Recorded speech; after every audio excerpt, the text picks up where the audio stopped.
Welcome back to Sean. If you What's up? can't see it live, you'll see it later. But anyway, Sean, welcome back. What's up, my friend? Hey, thanks for having me, man. Just finally back here on the islands, going out and got to see some family over the Christmas vacation was pretty amazing, bro. It's good to be back though and talk some Steelers.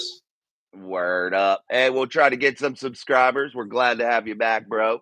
So we're going to talk a little bit about some playoff scenarios. We'll talk a little bit about some injuries for the Seattle Seahawks, the Pittsburgh Steelers, all that fun stuff. Am I too loud, Sean? I forgot to ask you before we started because I turned up my volume. Is this too loud for you? No, it sounds really good, bro. All right. Okay. Because I had turned up some volumes on it, was playing with some of the settings on the mic, and I didn't want it to be crazy loud. But again, we'll hopefully build up some viewers. And if you can't see it, you'll see it later. But again, it's Jason and Sean. We're Mike Drop Sports, and we're just getting things rolling here. All right, Sean, let's kick things off with the big one here. And if, again, guys, when you come in here, put your comments in, put your thoughts in there. We'll talk Steelers with everybody. What's up, JD? Happy New Year. What's up, All JD? right. Yeah, we'll put your comments in there. Good to see you again, JD. And as Sean and I talk, we'll kind of make this more about what you guys want to talk about than anything. More about what you guys are thinking about this football game and where it's going to go and what things are going to happen here. But again, let's get things rolling. Let's start off with that big one, Sean. What about the DK Metcalf injury? What do you think about that? You were the one that actually told me about that. His back is evidently injured. So, what's your thoughts on that, Sean? You know, when I read that this morning, I thought, oh boy, that can be a big help for our defense because that guy's a monster to cover, and I was actually really worried about him. So if he actually isn't going to be in this game, that's a huge big up for Pittsburgh. And I hate to give other teams so much props like that, but when it comes to a guy like him, you have to. Yeah, he's a game wrecker, a destroyer, man, and he can really take over a defense in a hurry. And that's a big outlet for Geno Smith. And with an injury like that, we'll see. He is questionable. Also, on their injury report is Kenneth Walker, the running back. Now, he could be a big problem too at times. He reminds me a little bit of Jalen Warren. I know he's not anything super great or anything, and I know we shouldn't be like overly focused, but having two key guys out like that, that might hurt the Seattle offense in a big way. What do you think about Geno Smith, man? Do you like him? Do you think that do you think he can really take over this football game against the Steelers defense, or do you think missing a couple weapons possibly could just hurt Geno to the point that he can't do anything? I think he's a good game manager, and I think he's going to go out there and have a pretty good game. But I also think that with a few key players like his running back, if he misses that game and Metcalf out, he's going to have a hard time. We may be hurt on our defense in Pittsburgh, but there are guys that are waiting and willing to step up to the plate. They want to go out there and make some plays. It was good to hear Bush come out and kind of run his mouth a little, saying "You wait and see." Basically, I like that kind of. Mm-hmm. Hope he follows through and comes out and gets the pressure on Geno. Um, Mm. he's good. He's going to do it. He's a systematic quarterback, and he's playing in a good system. So, all in all, I think he's going to play well. Yeah, Pete Carroll, great coach. I mean, every coach has their flaws. We have Mike Tomlin. We know oh too well about that. But all in all, these guys are great coaches. They're going up against each other, separated by one win, all time on their list. They're good friends actually, and you see Geno Smith, and yeah, he plays in that system of Pete Carroll, and he does what he has to do and he delivers the football where he has to deliver it. And when you got some weapons like Metcalf, like Lockett, like Njigbu, it's hard to stop guys like that. And we have had trouble on this Pittsburgh defense of stopping guys in the slot. And now we have Patrick Peterson move back to that safety role. We got some other players filling in Rowe, Wallace, all these guys that are back there. Do you think that the Steelers are going to have a little bit better game plan since we saw them play zone more last week, Sean, against the Bengals? Do you think they're going to come out and try to attack this offense the same way and kind of try to hide some of these deficiencies? Do you think the Steelers will have kind of that same game plan? As for the Steelers having the same game plan, I think it's going to Yeah, change on a little bit. defense. Yeah, Yeah, on defense defense. trying to play that cloud type coverage, that zone coverage, and force Geno into kind of making these throws, these tight throws, and forcing him into making quality decisions. I think they will, because what they did last week it was really effective against a team that had been really thriving throwing the ball with their third string quarterback. I think they're going to keep it the same, but at the same time, they're going to mix it up a little, I'm sure. But for the most part, with Peterson, if he's back at the safety position and stuff, yeah, they got to help these guys out and play a little bit more zone. I think it Yeah, should be somewhat the same. yeah, I do too. I think they had a good formula last week. One comment here before I forget. JD just put a comment down there. I didn't know if you've seen it. He said, Sean, didn't get to see you last live show, but what's your take on Mason? Or do you like Kenny? What's your take on that? Yeah, Sean, I forgot we didn't get to hear what you had to say about it. Oh, okay, yeah. I really like the way Mason played that game, and I also like the fact that he's been in the system for a few years. And not only, he may have played under Big Ben, and Ben was no help to him. He didn't guide him in any way, but he was still on that sideline watching a legend play. He was there, and he got to be in practice with them and seeing the true grit, the way he ran, the way he stepped up and just played the ball. I like that, and I feel like that can rub off on a player. He can take what he wants from Ben without Ben even helping him, just by being there and watching him play. So for that reason, I like Mason Rudolph. Kenny Pickett, I think he's a great game manager, but he struggles to push the ball down the field. That's what I've seen. I saw glimpses of him making good passes here and there, but it hasn't been consistent. With Mason Rudolph, I feel like he's been consistent in that last game. And when I even watched Mason Rudolph in the combine, when he came out and tried out for the NFL in the combine, and I remember thinking this guy has a crazy good deep ball throw. And just ever since then, I've known this guy can hit the deep ball. So I like that about Mason better. If I had to choose between the two of them, I would roll with Mason, and I would have been rolling with him from day one. Mitch never would have started over Rudolph, nor would have Kenny. Kenny would have had to earn that spot. So I like Mason. I think so. I don't think that I'm not like the hugest Mason fan, but you're right. He got the best arm on this football team, guys. I mean, hands down, the best arm. And he hits that deep ball and he throws it now. I feel that he sat and, like Sean said, watch guys like Ben, watch other guys around the league deliver the football. And I think that Mason learned some shit. And he's able to deliver that football with a little bit more accuracy. Why? Because he's able to stay inside that pocket a little bit more, get through his progressions, and he's able to now, what you can't teach someone, anticipate where people are going to be. And that is a big, big thing. And you saw that with the George Pickens throw, the second play from the start. He anticipated George on that cut and hit him perfectly. And people knocked him and said, oh, that wasn't the very big throw, whatever. That was an NFL bullet pass, anticipation, knew where his guy was going to be, went through the right read. That was a good throw. That was an NFL play and an NFL quarterback play, and I can't take that away from Mason at all. Any other comments, guys? Put them in there. Let us know what you're thinking about this game as we head into the Seattle game and where you think this Pittsburgh Steelers team sits, what they need to do, what they need to correct maybe from last week, if anything, what you think they need to do continuing going forward as they try to make this playoff push. Sea Life, Kenny lacks anticipation badly. You are exactly right. That's my biggest pet peeve with the quarterback. The two biggest pet peeves: happy feet in the pocket and lack of anticipation. And if you can't do those two things, and they're unteachable things, you're in trouble as an NFL quarterback for sure. Hey, there's my boy Dave Elliott in there, Sean. That's my buddy from where I used to live, Dave Elliott. What's up, buddy? Happy New Year. Glad to have you. That's my buddy Dave. He's a good dude. Glad to see him here on the live show with us. Hey, Dave. That's awesome. All right, Sela says Kenny needs to see you open for him to want to throw it. Yeah, I agree. And what do you think, Sean? Is that the biggest part of Kenny's game? That's what's wrong with it, the anticipation. Do you think his lack of his ability to anticipate, or do you think it's his inability to get through the progressions because he has happy feet and he's getting out of the pocket too fast? What do you think's the biggest thing holding Kenny Pickett back now in his career? Feel like it is.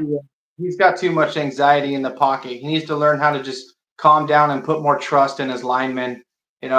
He's gonna get sacked. He can't. He shouldn't be worrying about that. Just go through your reads, and I don't see Kenny ever going through his leads or his reads. I'm sorry.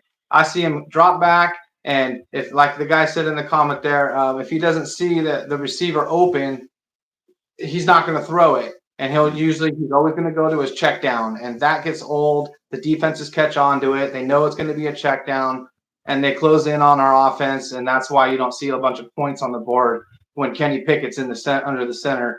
But Mason, like you said, he was out there. He's anticipating the route, and he knows where the receiver is going to be and when he's going to make that cut. And that's when the quarterback should be making the throw. He needs to throw it as the same time the receiver's making his cut, whichever route it's going to be, whichever way he's going. That's when the quarterback should be throwing the ball, not when he's open. You got to anticipate. That's key. Yeah, and college open and NFL open are two different things. And Sealy even said you need to have these problems fixed early on in someone's career here. And yes, if you can't anticipate, it's gonna always be just super tough to ever be an NFL quarterback. You just can't do it because in the NFL the windows are too damn tight. These guys are so big, so fast. You can't just sit there and wait for somebody to get a step on someone. You saw Mason deliver the football while guys are still running down the sideline. He had already threw the football. Yeah, you may not see it on TV half the time, but the ball's already been in the air for 10, 20 yards by the time they're looking back, and seeing where it goes. All right, let's go back to the comments. Silas from Southeast Los Angeles. That's my name. Hey, nice. I'm glad we got people from there. That's cool. Awesome. Dave puts, hey, Sean Guys is from California also. He used to be a California boy. So there you go. Way up north, Humboldt County. That's where I'm from. Oh, Humboldt County, the home of marijuana galore. That's like supposedly the place, man, where you go and get your buds at. That's it. Humboldt County. Very famous for its marijuana. Dave Elliott puts in his score prediction already. Dave says 38-21 Pittsburgh. What do you think about that, Sean? Is that a little bit too much? Or do you think it's going to be a little bit lower score? Man, you know what? I hope you're right. I hope the Steelers can put up 38 points, but I feel like it may be a little generous because they're going in. Let's remember where they're going. They're going into Seattle. It's going to be hard if they get into those third down positions, 3rd and 5, 3rd and 6. Dude, the 12th man is going to be going nuts, and to get any kind of cadence calls out for everybody to be on the same page, it's going to be a big challenge. So I see it maybe being a little bit less, but I'm gonna be doing my score prediction towards the end of the show if we do that. But yeah, man, I hope you're right. 38 points would be fun to watch. Hey guys, if you see my stuff moving over here, it's one of my labs trying to get in and be an idiot. But anyway, Southeast, now that I know, and I won't call him Sela anymore, I'll call him Southeast Los Angeles for life. He says Mason's footwork is looking awesome, much like in boxing. Footwork is super important. Absolutely. When I teach youth football, I'm trying to teach these kids, and they aren't very receptive to it. And I see a lot of people kind of cringe when I'm trying to teach a young kid, 8, 9 years old, how to drop back, how to stand up and move outside and in when you feel pressure, and understand how to move your feet and slide and use proper footwork and not cross your feet over and shit like that. And some people may think that that's a little bit much, but you got to teach these kids from an early age. If you want to play quarterback and you want to be serious about it, learn your footwork. And exactly what Southeast Los Angeles says, footwork is absolutely imperative for sure. JD says Mason shocked me on a few plays, excuse me, hanging in there, waiting until the last second. He trusted his blockers. Yes. And that was a big thing the line said.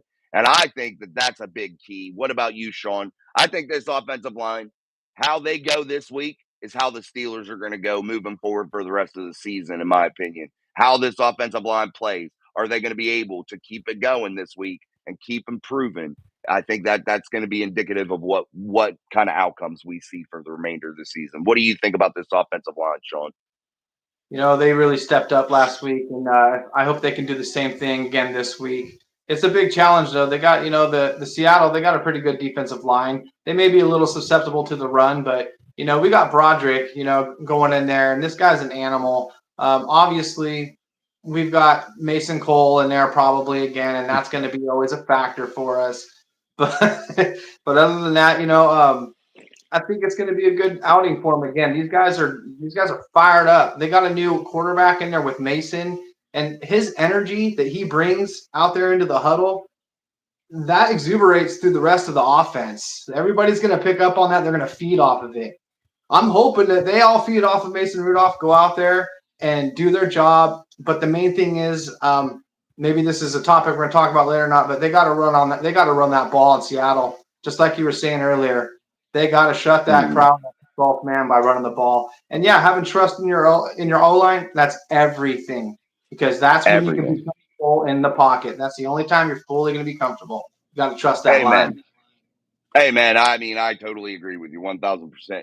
Trust in the offensive front. Allow these guys to play and have a little sense of where you're going to be. They know you're not going to bail on the play as soon as you feel a little heat, because sometimes those are kind of false reads that you're feeling. Sometimes these tackles continue to push these guys out to the side or down the field more behind you. You're not going to get hit. They're going to be able to protect you, but you have to give them the opportunity. And that's what this offensive line praised Mason Rudolph for so much after that football game. And you were right about Mason Rudolph's energy.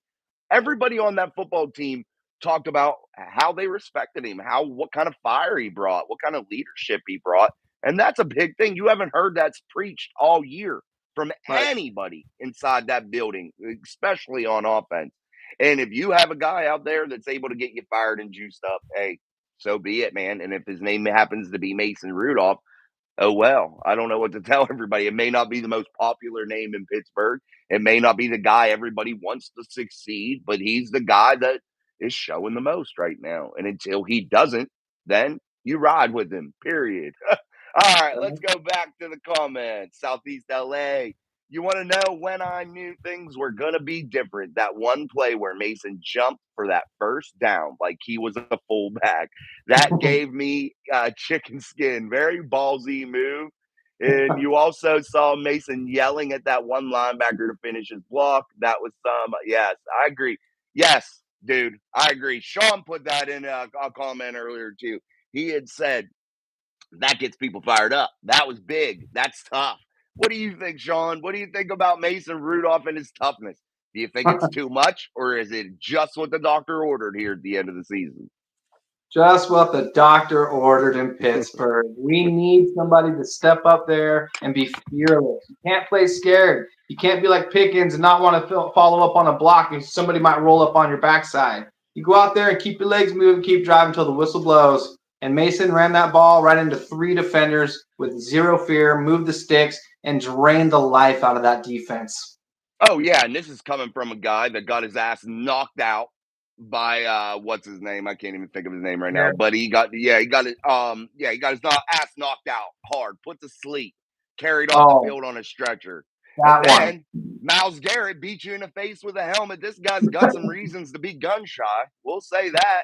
And let's say, hey, he's standing in there, he's fighting, he's tough, and he's going to go at you. And if he gets hurt, guess what? We have Kenny Pickett to be that backup plan, a guy that can come in at the end of games and possibly win them. We've seen him do it. So, hey, maybe we got the best of both worlds right now. You never know. All right, guys, let's talk a little bit about some of these playoff things that the Steelers could have happen. But I think it all boils down to one thing, and that is this Pittsburgh Steelers winning out. But first, Sean, what do you think about the chances for the Pittsburgh Steelers? Do you think maybe a little bit too much has to happen?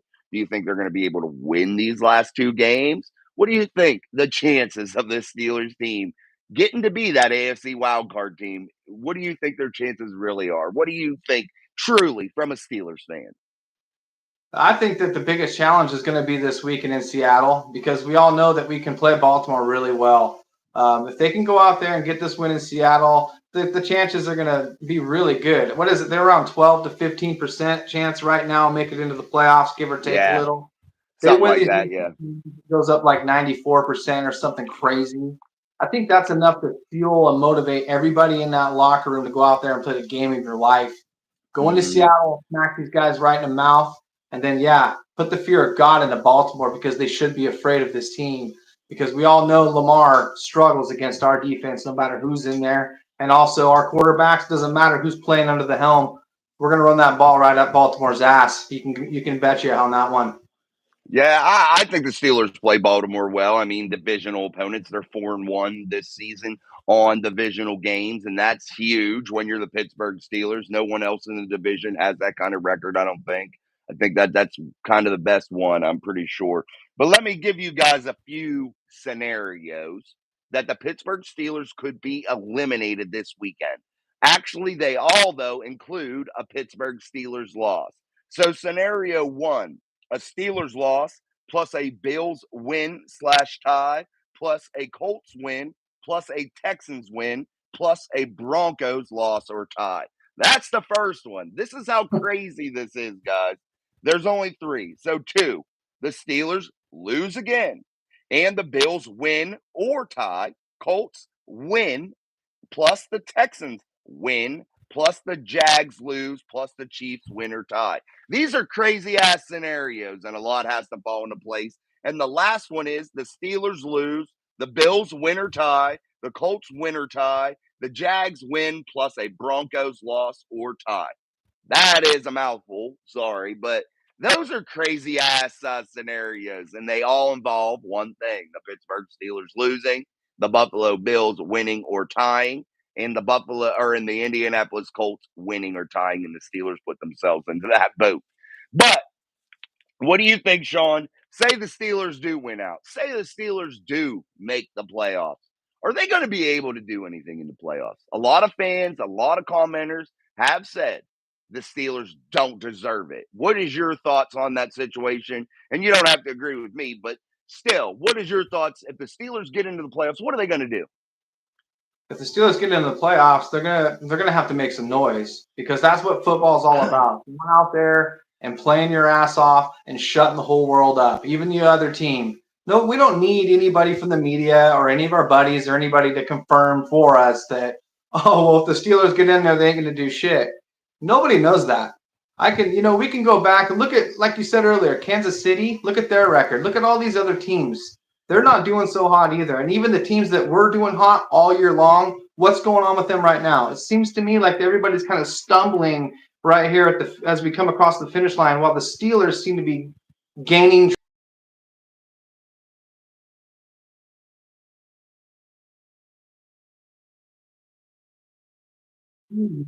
The Pittsburgh Steelers, I think you can never count them out, especially in the postseason. No, and you're exactly right. We've seen it so many damn times. Teams get hot here in the back half of the season, especially these ones that just sneak in the back end of the playoffs. They typically do pretty damn well. And what if the Steelers play someone like Baltimore or somebody that they can beat, somebody within the division or whatever, a Cleveland Browns team? They can beat them. They've already beaten them this season. I like their damn chances. Southeast LA for life gave me a funny ass comment here. I don't know if you've seen it, John. Fear does not exist in this dojo. That's good. I like that shit. Amen. That's funny. Yeah, that was a good one, bro. I like that one. Anybody else, put your comments, put your thoughts, put your questions, whatever you have that you want to put in the comment section. This is a free reign for you guys to let loose. This was kind of an impromptu live tonight. I just texted Sean and said, "Hey, do you want to go on?" And he was like, "Yeah." So here we are doing a damn thing, trying to bring you guys some content, a little extra content and all that shit. So we went over the Pittsburgh Steelers elimination possibilities, and their getting in possibilities seem to be win out. That basically is what it says. Or you could probably lose one, but you'd have to have a ton of losses. And Southeast LA said, I'm not worrying about the Ravens. I'm worrying about the Seahawks. And I think you're right, man. I think this is the game that should worry you the most. I think this is the game that they could quite possibly lose very easily, being whole way across the country, being in a bad place, the 12th man. But I think, Sean, if you run a damn football, you shut the damn mouth of the 12th man. I think if you control the clock and keep that damn offense off the field and run it down a weak Seattle run defense, run it down their throat, you win ball games. Do you think the Steelers, Sean, should stick to that run game first? Or do you think they should go back to that hot flying act? Or should they kind of stay more balanced? I think they should run the ball as much as they can. You control the clock. You keep their defense on the field. You're going to wear them down. And like you said, it keeps the 12th man quiet. Because you go down, you run the ball, let's say 80 yards, you knock 8-9 minutes off the clock. That crowd just got a shot right to their morale system and the team. And if you can do that 2 or 3 times, you have them beat. Running the ball is like the biggest punch to anyone's gut you can do. The defense is going to come off suck and win. And but if we're going out there, we're going to start throwing that ball with the, like they have been, and they're not maybe connecting here and there. Offense is right back on. Then our defense is out. It's all about wearing out the defense in these end of the season games. We got to put, just wear that defense out. That's the best thing you can do in Seattle. I agree. I think it's very important to keep that Seattle offense off the field. And it's important for the Steelers defense to cause some turnovers. Oh, excuse me. But running the ball, like you said, you have a couple big drives that take 6, 7 minutes, even 5 minutes off the clock. You stay ahead of the chains. You don't get in third and longs. I think that increases your chances big. And if you're the Pittsburgh Steelers, I think you take the ball first in this matchup and you try to score first to take the wind right out of their sails. Don't do the typical bullshit of we'll defer to the second half. Sometimes that isn't what you need to do. And I get it. You want the ball coming out of the half in case you score at the end of the first half to make that big time point swing. I get that. But this is a game, I think, in the Pittsburgh Steelers' favor to go out, take the ball first if they win the toss, and shove it down the damn Seahawks' throats. That's what you got to do. Southeast LA puts Jalen Warren's going to be a key. I keep saying that, bro. I think that Jalen Warren should be in the game. I have a lot of people say that he can't even run between the tackles. I think that's false. If you look at the statistics, that's not really true. I think Jalen Warren's a home run hitter. I think he's a guy that can really change the ball game. I think he can really do some good things. But I think Najee Harris does have a role. What do you think, Sean? Jalen Warren, Najee Harris, what do you think? Who should be the starter, or who should you get the lion's share of the snaps to this weekend in Seattle? You got to give it to Jalen Warren. Kind of like with the quarterback, we got to roll with the hot hand. Well, with the running back, it's the same thing. We got to roll with the running back who's hitting the holes the hardest, who's getting the most yards per carry. He was getting let's just say 20 carries, and Najee was getting 30 to 40. Warren was still outperforming Najee, and he's still so basically just on that alone, that tells you who the better running back is.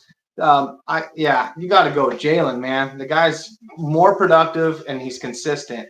I do like Najee though. I really do like Najee Harris, and when he plays good, man, he's a bruiser. He's gonna beat up your defense, and he has the ability to run right through linebackers.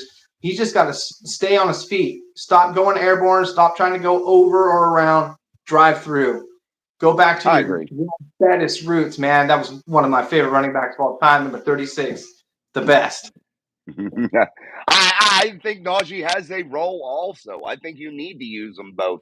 I like Jalen Warren in parts of the game to where you want to pick up the pace maybe a little bit, parts of the game to where you feel like you could take advantage of a tired defense a little bit, things of that nature. Najee can wear down a defense, gain those tough yards, and I think that is his game, and he has to really focus on that. And like you said, quit trying to hurdle people, dude. Quit trying to dance around. That isn't the way that you succeed if you're Najee Harris, in my eyes. I think you need to hit the holes hard. Just go with it. Downhill runner, bruise up that damn defense, wear them down, and allow Jalen to come in and take a home run, take a big hit to the house. That's what you got to do. No doubt about it. And yes, Southeast LA, you said that. That is exactly right. That's what we said earlier in the week, and we've been saying it. You got to lull them to sleep a little bit. And there's where Austin, that's where DJ comes in. That's where these tight ends come in. But I had a theory too, Sean. This tight end room might have a big game, and it might not be through the air, and it might not be catches and receiving yards. I think they could play a big role in this run game. What about you, Sean? Do you think that heavier personnel packages the Steelers could bring out there, that 13 personnel, those jumbo packages, should the Steelers try to stay in those, be it because you can check out of that and still throw? What do you think? Should the Steelers use a lot more of those this week than they have in recent weeks? Yeah, absolutely. Bring out the jumbo packages. run the ball 2 or 3 times in the jumbo package, and then maybe come out there and do a play action on them, hit them deep, keep them on their toes. While you have the jumbo package out there, like you say, you don't have to keep running the ball with them. But yeah, make them think you're going to come out and run the ball on first down. Yeah, maybe fire it down once or twice during the game. But yeah, you do got to stick to the jumbos and running the ball behind them.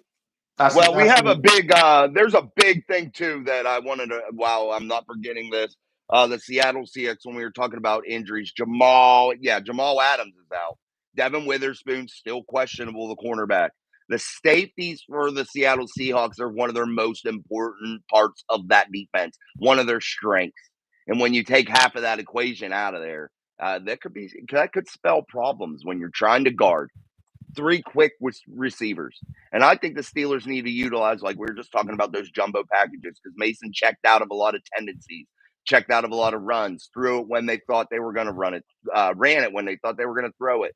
You see Miles Boykin come out there, throw the ball because they think you're going to run it. Switch things up, be eccentric, be exotic, be different. And that is a key. But Jamal Adams being out of there, that's quite tempting for the Steelers.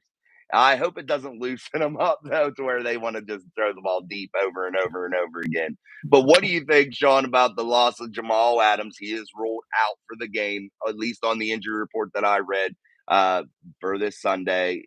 How big of a difference is that going to make for these Steelers receivers? It's almost like they're trying to help us here. I don't know what happened in the practices, but it's going to be great, man. It's going to help our team out a lot. They can try to get open in the coverage and hurt them in the back end, man. Like I said, you run the ball, you're getting everybody to come up on the line of scrimmage, run that play action, hit them deep. Ouch, going to hurt them. I like our offense. I'm not going to lie. I feel like we got a good shot at this. We're gaining traction at the right time, man. We're coming in strong. I agree. I'm excited. I've been juiced up for some reason, and I'm not normally like this juiced up for a game, but man, I have been waiting all week for this weekend's football games, man, especially since Thursday night when I saw them shitty ass Cleveland Browns secure a playoff spot on YouTube or on Amazon Prime. It made my heart sick. It made me sick. I just don't even want to see it. And to boot, it's with old ass Joe Flacco. Here's a weird world we all live in, everybody. What world would you, or what scenario in your head would you have ever thought that you would live in a world to where Mason Rudolph, Joe Flacco, and Jake Browning are the best quarterbacks and Lamar Jackson, but the top quarterbacks mixed in there with Lamar Jackson in the AFC North? Who would have ever thought this shit? Right now in 2023, like what the shit? Like that's crazy. I don't know. It just boggles my mind, no doubt. Southeast LA says I want to see Pat Pete and Minka both as safeties. They are both extremely smart players.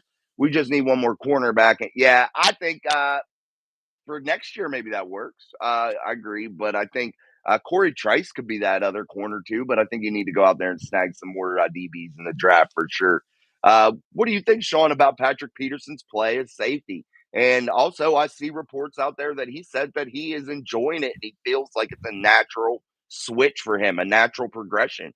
I think we could see more of it. What do you think is his play so far back there and that leadership that he's shown? Man, for him to go back there and play his first game as a safety for the Steelers and then end up coming out of the game with a pick was huge. The guy played amazing, and yeah, I think he built up even more confidence with himself. And you know what? Him and go together, yeah, that can be a great concoction.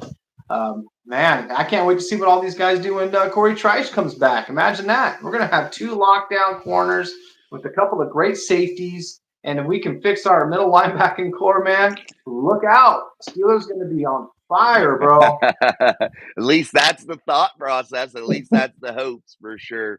All right, guys, let's get into some of these. You guys can put these in the comments also. We're going to get into our keys for victory. We're going to get into our score predictions. We had Dave Elliott already give us his score prediction. That was a cool one. But we're going to break down Sean and I's, and we want to hear some more from you guys. If you're not subscribed, subscribe. Also, like and share the videos. But give us your keys to victory. Give us your score prediction. Sean, we'll start with you. Your keys for the Pittsburgh Steelers to secure victory this Sunday in Seattle. It's going to be all about running the ball and controlling the clock, wear down their defense. And, I like the 1-2 punch myself. I love Jaylen Warren to get the start, but you got to utilize Najee Harris.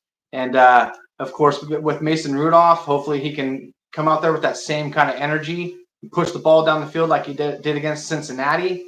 And if they can do that, I see the Steelers, 28 points. Let's just say I'm going to roll 28 for Pittsburgh. And as far as Seattle, I don't think this is going to be a blowout game. They are going to be over there on the West Coast.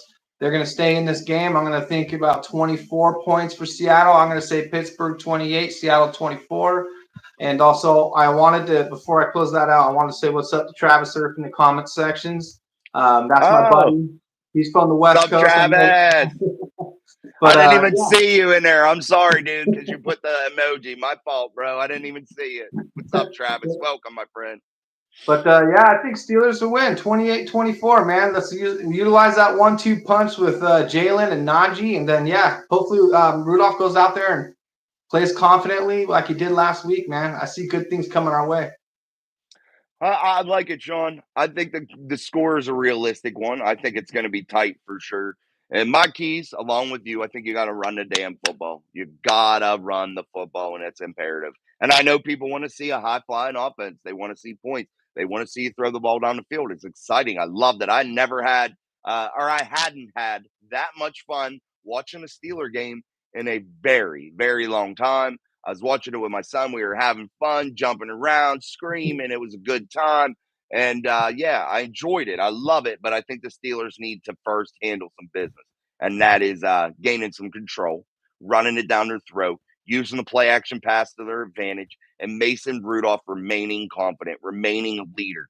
And I also think you need to see some leadership out of Cam Hayward, TJ Watt, Patrick Peterson, those guys. The X's and O's don't much matter no more, guys. I don't think. This is playoff football now. It's more emotion. It's more getting fired up and being crazy. Also, sorry about that. I missed you, Travis. I apologize, but welcome. I'm sorry about that. JD put his score prediction 24-9 Pittsburgh. It could very well be. I consider that a blowout in the NFL. That's just me. I'll give you guys my score prediction, and I want to say the Steelers will win, but the better of me, if I'm going to bet, and if I were to bet, and that's what I kind of gauge this off of, I think the Steelers won't. I don't think they'll cover for one. I think they're going to lose, in my opinion. I hate to say it because I didn't pick them last week either, but I'm not going to pick them again this week. I want to pick, in my heart, I pick them, guys. I really do. I pick them, and I think they'll win by 3 points in my heart. But in my head, I say that the Steelers lose a hard-fought ball game, 24-21, on just a bad play, a bad field goal, a bad, if one of those receivers catch something down late for Geno Smith and they're able to kick a field goal in a tied ball game, a 21-21 game, and the Steelers get their hearts broken. That's where I think in my head that it's going to happen, but I think that the Steelers in my heart are going to win. But in my head, I'm going to say 24-21 Seattle. Don't kill me, everybody. Please don't. What, Sean, do you want to say something? Oh, no, I was just agreeing with you, and that's funny. But, I do want to say something. That excitement you're feeling, bro, about this game that's coming up, we're all excited. I'm feeling excited. I think that might have something to do with Mason Rudolph's performance, man. He sparked an fire, not only in the team, but in the whole fan base. He saved Christmas, and bro, I think everybody's excited. Like we want to do it again. Do it again. Yo, does everybody here too? Before we get off here, we'll have a couple minutes of regular discussion. But did everybody hear them playing Mason Rudolph or that song while Mason's doing his interview for getting his game ball? Rudolph the Red-Nosed Reindeer. Oh, he's probably embarrassed, bro. He is probably embarrassed. What did you think about that, Sean? That was so messed up.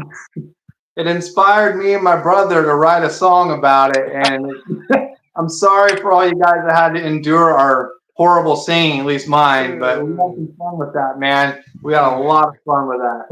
I've had people, Sean, say that we should get that to be like a viral Christmas song for the Steelers. So hey, maybe you guys got a recording career coming up or something.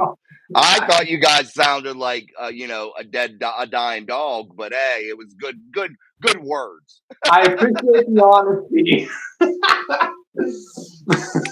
Yeah, hey, Oh, we good just wanted to shit. provide some kind of good. We wanted to bring a laugh to everybody, man. We know we're gonna keep our day jobs. Don't worry. You did. I thought you guys really. Hey, man, it takes balls to get on here and talk, let alone sing. So that was pretty good, man. I really thought that was awesome. I got my dogs barking like a bunch of morons. So in case you hear that in the background, but anyway, guys, yeah. Oh, possible rain in Seattle, 51 degrees at game time. Oh shit, that might not be good. I don't like rain. I'm like rain if it's the Steelers and they're running the damn football. Sean, tell us about your Christmas, bro. Let's hear how did it go with the family? I know you had some stuff going on and we prayed for you, but tell us some of the fun things you got to do. Man, I got to be around my sister, my brother-in-law, and of course my niece and nephews. They come out from Texas. Me, my Nice. wife, and my son, we flew out from Hawaii. We all met up in Arizona, where I got my grandparents stay, and we got together for the first Christmas in probably 20 plus years Wow. together.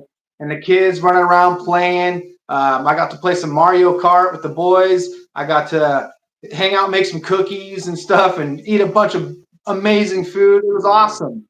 Me and my grandpa Awesome. hung out. We had some 49er fans in the house with us, so we were giving them shit and saying, "Oh, you see that?" Because they were playing Ravens. It was fun, man. It was nothing but good times, and I hope everybody else had a good time with their family too. It was really special. And I also got to drive a 1949 Chevy, which was really fun.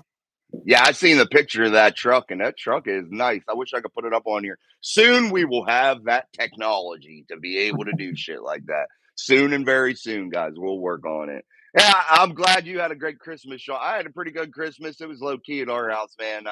Just had my grandmother over because, like, my family, when I was a kid, we used to have monster Christmases. Everybody would go over the house, everybody would hang out. Now, since my mother has passed, I feel like my family is just I don't know, lame as shit, and should realize that not you don't fight with each other. You may argue and stuff at times, but you always got to come back together. And I feel like that's where my family, my big family, fails nowadays. So yeah, man. Sometimes you argue, sometimes you disagree, but you got to forget it and deal with it. So I literally had my grandmother who's 86 and my kids and my wife and we enjoyed ourselves here and kids enjoyed themselves.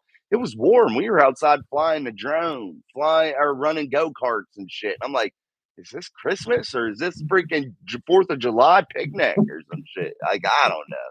But hey, good times. All right, guys. What are you guys doing for New Year's, Sean?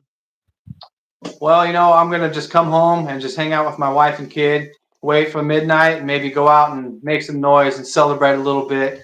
Um, I don't know. Other than that, I was thinking about maybe starting a New Year's resolution for myself. You got anything planned for the year?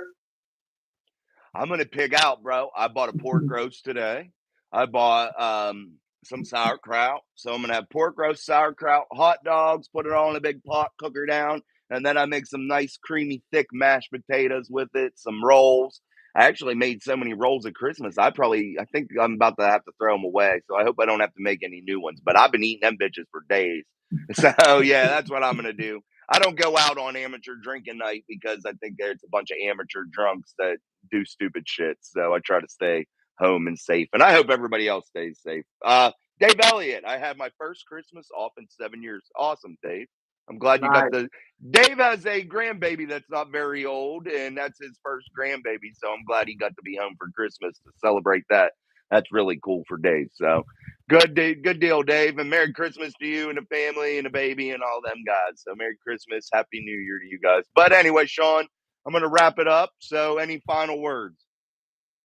Yeah, my final word is if you guys got family alive and they're close by, or even if they're not, don't forget to pick up the phone, call them, do what you can to go see them. We got to always keep our family in mind and just spread love and joy and laughter and surround yourself with that. That way, when you guys do go back to work, life just seems a little bit easier. So don't forget about your loved ones out there. That's my message to everybody. And of course, I always love you guys. Thanks for having me on here too. This is always fun. Thanks, thanks, Sean. I appreciate it. We love having you here too, and I agree with Sean. I'll piggyback off of that. And also, guys, everybody have a happy and safe New Year, and we will see you again post game after the Steelers tomorrow, and celebrate hopefully a big Steelers win and go for that Week 18 big time. Just having fun, celebrating the Steelers, and trying to think about the playoffs. That's what we want. So. Until next time, this is Mike Drop Sports. I'm Jason, that's Sean, and we'll see you next time, guys. Peace. Aloha, Peace, guys. Sean. Have a good one, Hey, bro. dude. You too.